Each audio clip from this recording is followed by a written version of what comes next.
Maligayang pagbabalik mga kasolid. Good news pa rin sa angas ng Pinas bagamat natalo sa laban. The Japanese promoter ay ikakasa pa rin ang bakbakan sa pagitan ni Casimiro at Luis Neri. Posibleng laban sa buwan ng Marso.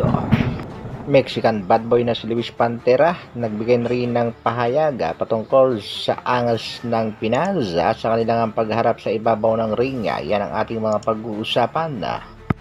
Para sa ating unang balita mga kasolid, isang napakagandang bakbakan ang ating napanood kahapon lamang, ang laban ng dalawang Pinoy. Ito nga yung bakbakan sa pagitan ni Pedro Taduran at Christian Balonan.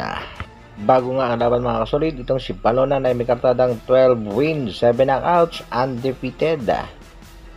Pero hindi rin talaga nagpatinag ang kampiyon na si Pedro Taduran. Ito nga ang ilan sa highlights ng kanilang naging bakbakan.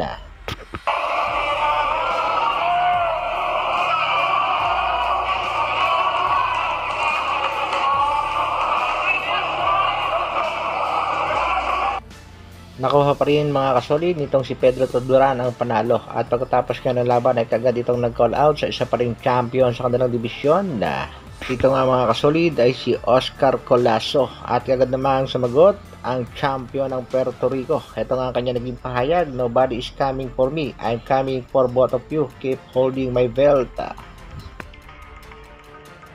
Sa kabilang balita naman mga kasolid, sa pagkatalo nga ng angas na Pinas ay nagkaroon ng pahayag ang kanyang coach na si Jason at ayon nga kay Jason na nasa plano ang pagkatalo. Talo para sa mga plano. Basta masasabi ko lang, kailangan natin talo para sa mga plano. Kagad namang binigyan linaw yan ng angas ng Pinas at inamin ng ating pangbatong si John Casimiro na wala, talo talaga tayo. Dagdag pa nga nitong si angas ng Pinas, siya ang boksingerong hindi kayang bayaran ang kanyang laban para lamang magpatalo. Ito nga ang kanyang mga naging pahayag. Balitan ka na daw dito eh. Huwag ka na bumawi, Jason. Lumayas ka na dyan. Tanggap naman namin talaga na natalo kami. Hindi lang kasi talaga lumaban yung kalaban eh. Takbo lang na takbo eh. Pag lumapit si Otol, ginajab ko. Matatamaan kasi si Otol eh. Ubos yung 36. Ubos yung pusta namin, sabi mo 30 seconds lang. Kaya nga guys eh. Kahit nga isang seconds lang yun guys eh. Kung pag natamaan yun sa akin guys, pugot ulo yun, tangina. Pag yung boxer na lalaban sa akin ng suntukan, hindi magtatagal sa akin yan.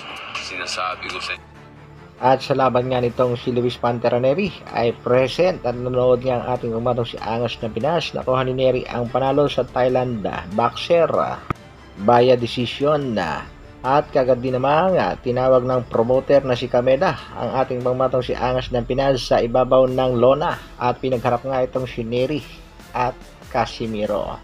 At ang good news nga dyan, kahit talo si Angas ng Pinas ay desidido pa rin ikasa ng promoter ang bakbakang Luis Neri at Casimiro. At napapabalita ng ating mga kasolid, possible date, buwan ng Marso. Sa latest interview naman, itong Mexican bad boy na si Luis Pantera Neri ay sinabi nga nitong hindi siya interesado sa laban kontra Jandel Casimiro. Ayon pa kay Pantera, ang target niya ay ang mga kampiyon sa featherweight division pero walang magagawa itong si Luis Neri kung sakaling ikasa nitong si Koki Kameda ang kanyang laban kontra sa nag-iisang angas ng Pinas, Padre Alas Jandel Casimiro. Once again, isang congratulations sa ating kampiyon world champion Pedro Taduran. At syempre, inaabangan din ng mga Pinoy boxing fans ang Thrilla in Manila na pangungunahan ngayon mga kasolid ng isa pa nating kababayang kampiyon na si Melvin Jerusalem.